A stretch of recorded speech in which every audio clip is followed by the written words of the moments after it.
You're listening to Underground History, a collaboration between Jefferson Public Radio and the Southern Oregon University Laboratory of Anthropology, or SULA. I'm your host, Chelsea Rose, and each episode we take a deep dive into little-known aspects of history in our region and beyond. Today we are talking about the Great Beyond, and I am thrilled to welcome back to the show Rosie Grant to talk with us about her new book, To Die For, a cookbook of gravestone recipes. Rosie, thanks so much for joining us again. It is so good to be back. Yeah, so I just wanted to remind our listeners how this all started. So can you quickly take us through your ghostly archives and show us how you went from viral TikTok account to this beautiful recipe book? Because this tome clearly reflects years of sleuthing and recipe testing, and most importantly, which really comes through, is relationship building. So I was wondering if you could kind of just talk us, bird's eye view of this project over time. Yeah, absolutely. So I got started with this project at the beginning of the pandemic.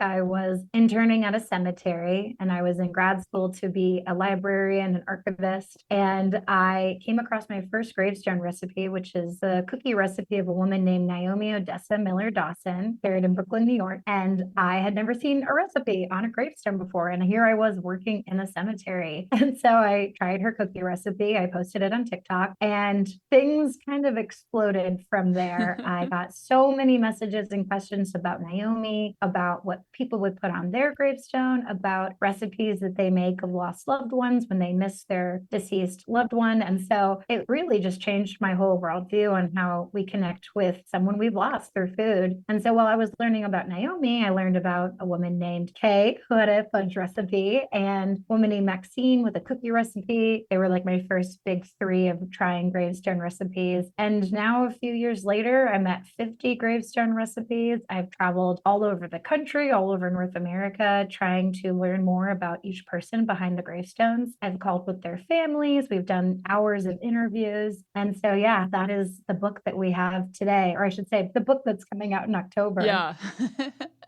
And have you found the one in Oregon yet? I've heard rumors, but I haven't been able to track it down. Me either. It's on I have like a wish list of like once I learn more and there's like rumors and I'm going down trails. I mean, honestly, it's a lot of like cold calling historical societies and different like cemetery groups, even just some individual cemeteries. One day we will have this recipe and I'm so excited.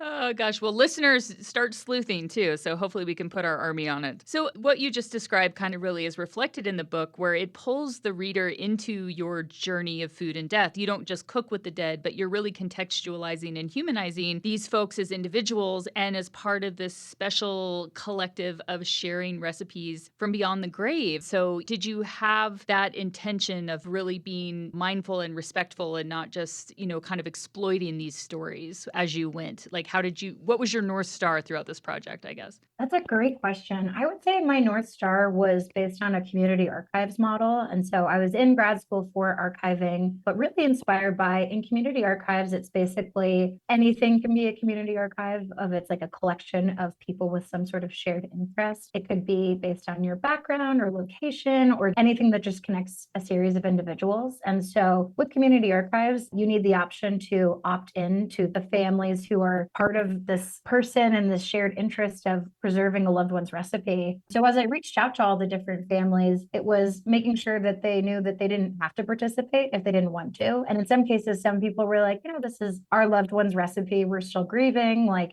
this is more meant for us, which is like, of course, like that's how it should be. And then in some cases also, like there's no timeline on community archives. I could have a deadline, but they don't have deadlines. And so that was a really important thing of like some of the families, it took maybe 3 years of first when I reached out to them and saying, hey, I'm interested in this project and I'm interested in your loved one's recipe. Could I include them? And they would say, let me think about it. And every like 6 months or so, I would check back in to be like, hey, how are you feeling? And they'd be like, still thinking about it. And then eventually it would turn into like, well, let's hop on a phone call. And then from the phone call, it would usually turn into some sort of an interview and an oral history. And then from there, with each of the recipes and each of the stories, all of the families reviewed it. That was a really important part. So like, things needed to be changed, or if it was a story that's not how they told the story, that was really important to take into account. And then I would ultimately say another North Star was the very first time I met with one of the families. So I met with Naomi, who is buried in Brooklyn, and her family drove up to Brooklyn, met me in the cemetery. and then we cooked together. And I think that changed everything for me. That was when I was like, oh, this is like the recipe is just the surface. Like there's so many more stories about food and legacy and like funny stories of them in the kitchen and just things throughout their life. And so that became really important for the full project to talk to everybody. Yeah, and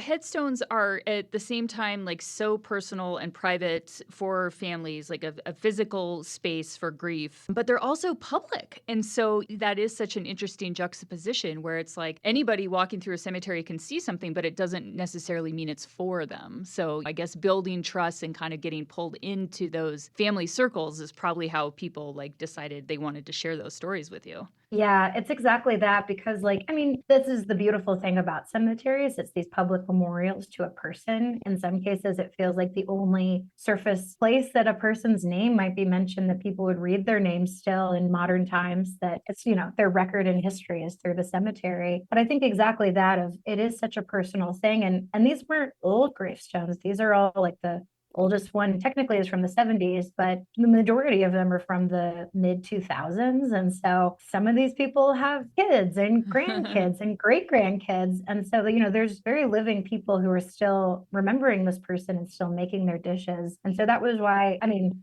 the project wouldn't have existed without the families and their storytelling and even just permission to include the person in the book. Yeah. You're listening to Underground History on the Jefferson Exchange. I'm your host, Chelsea Rose, and today we are talking with Rosie Grant about her new book, To Die For. Okay, so what you just kind of outlined about this project, this really comes across in the book that you can see that you're an archivist. There's a glossary in there, and you even have this section that's 21 questions to document your food history that really prompts and encourages folks to think about this and their own food traditions and to kind of have this conversation while maybe eating these dishes. Are you kind of thinking that this is going to be a fad, that more people are going to have headstone recipes or more ways that are going to be existing that are documenting these food histories? What's kind of your hope and what are you seeing happen over time? Yeah, I definitely hope that if the very least, if the only thing people take away from this is a good cookie recipe and talking with their loved ones about how they want to be remembered.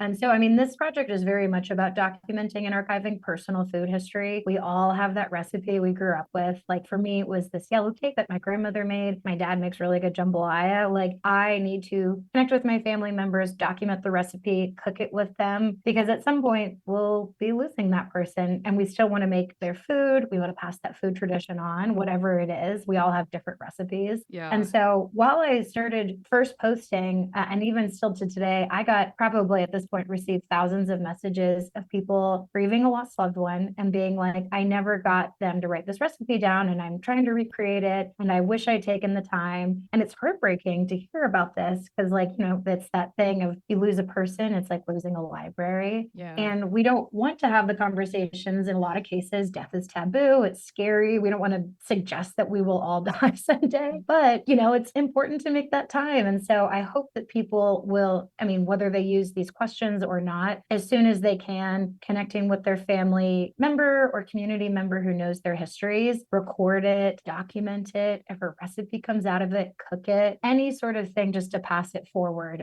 because it'll be lost if you don't do that. Yeah. And a lot of those moments are just like slow moments you don't realize are the important ones, is cooking. Like I was thinking about, well, last time we spoke, I tried Kay's fudge and I didn't have your cookbook with all the extra tips and notes. So it didn't turn out that great. But this time I made Mima's no-bake cookies and I've shared them around the studio and everybody seems to enjoy them. But they really reminded me of my grandma made these no-bake cornflake cookies and they had like peanut butter and butterscotch chips. And the best part that I kind of forgot about till I made these was that sometimes butterscotch chips would end up in the peanut butter jar for some reason, like when she made them. And so later I always loved to have peanut butter and jelly sandwiches at her house because sometimes there were butterscotch chips in the peanut butter. And so that was just like such a funny memory of my grandma that I think because of the way this book is situated and built, it really leaves space for you to think about things more deeply, which I think is so cool. Because a lot of times, like I said, these mundane moments in our lives aren't really what we think are going to be the big connections to the past. Oh my gosh, I'm so obsessed with that. That is a way to elevate a peanut butter and jelly sandwich too. Go grandma. I know. That's Well, and amazing. my mom was a hippie and my dad was a dentist, so I wasn't really around allowed sweets. So that was like just like so extra. I was like, "There's a butterscotch chip in here."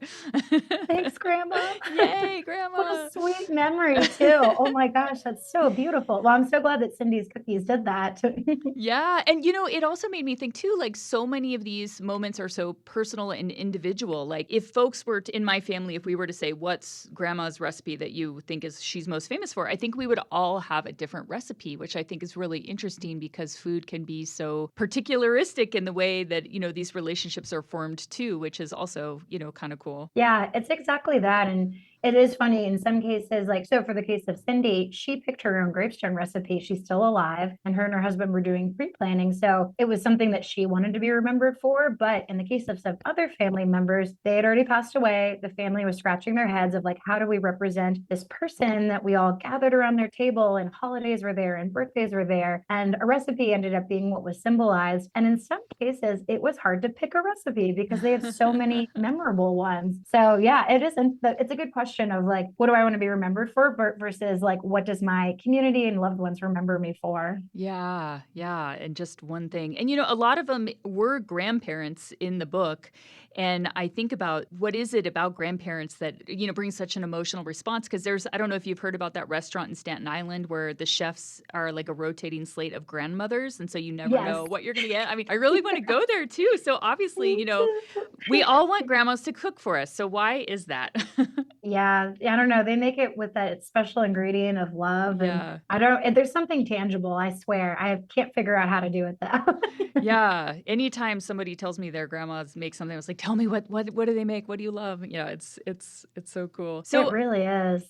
I'm curious too, the anthropologist asking the archivist here. So, what have you seen like when you started with just a few and it grew? Most of these are coming from the mid 2000s. There's some demographic data, but what do you think you're learning about human behavior or the human experience through documenting, especially the gravestone? I know there's a whole humongous world of like funerary meals and the way we share food during grief, but the gravestone specifically, like what kind of thing do you think that this says about this moment in time? Yeah, it's been interesting even just learning about like the history of the American cemetery through this. So, we have the rural cemeteries in the beginning and during times when picnicking in cemeteries was celebrated and normal. And then, of course, we go through this whole period of taboo around death, which I feel like, coming into 2019, it was don't talk about it, don't, hold your breath when you drive past a cemetery, like that whole thing.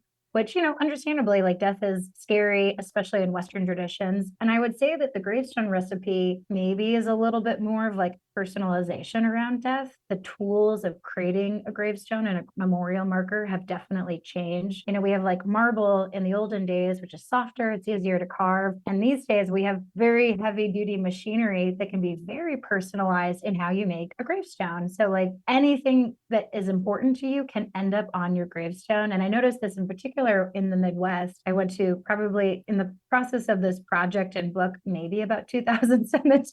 It's been a Wow. lot. And so particularly in the Midwest cemeteries, and I should even say like I live next to Hollywood Forever in Los Angeles, so many different ways people chose to be memorialized. If you loved beagles, people might put a bunch of beagle statues on their gravestone. If you have a favorite quote, like, David Lynch was just buried and he has the famous night blooming jasmine inscribed on his gravestone, which is like a very nostalgic smell for Los Angeles. And anything that might be important to you could end up on your stone. So I would definitely say there's a lot of personalization that's happening in part because of the tools have improved. But I would also hope that it's because we're maybe more engaged with this celebration of life. Like there's something very joyful about a recipe or something like a hobby showing up on a gravestone versus in the olden days, it was like mother, father, a spiritual quote, maybe like a skull and wings or something like that. And so, yeah, anyway, so death seems to be a lot more personalized. I would also wonder if the pandemic has also helped that along too, because I feel like for the first time in our generation, we were all aware of our immortality. We were all just much more aware of like we were having conversations daily about we will all die. And it was just, death was very present for all of us. And we So all I baked a can't, lot of sourdough too. yes. Oh my goodness, absolutely. All of those things together. Yeah, food and death were very present for all of us for a couple of years. Yeah. So I just find that very interesting timing with all of these other things. Yeah, that's amazing. Well, that wraps up this round of Underground History on the Jefferson Exchange. Rosie, thank you so much for joining us on the show again. The book is out in October. Be sure and pick up a copy at your favorite indie bookstore and let us know your gravestone recipes. And if anybody finds the Oregon one, you get a prize.